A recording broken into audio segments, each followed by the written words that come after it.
Je suis Gabriela Ramos, la directrice de cabinet de la OCDE et Sherpa au G20. Parce que depuis la crise de 2008, la crise économique, les inégalités ont augmenté significativement, même dans les pays les plus avancés.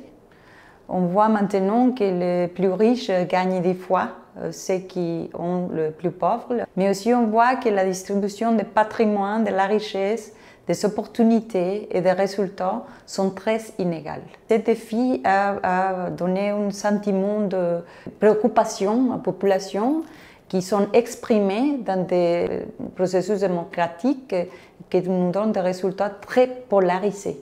Il y a une fracture sociale qui fait que la gouvernance soit très difficile.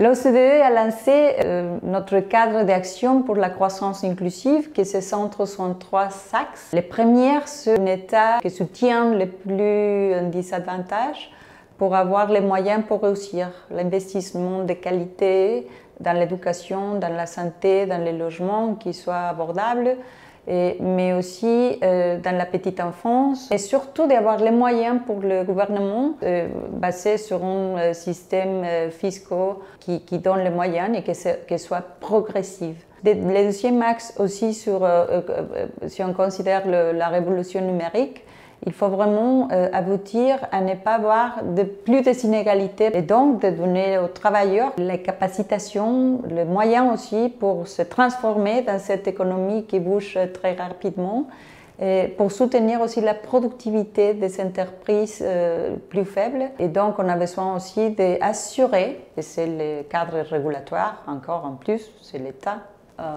qui doit assurer que la technologie, qu'il y a une bonne diffusion de la technologie et de l'innovation qui nous manque maintenant. Et la troisième, c'est la gouvernance. La gouvernance est très importante parce que les inégalités sont nées dans un contexte politique et qu'on a aussi contribué à cette inégalité.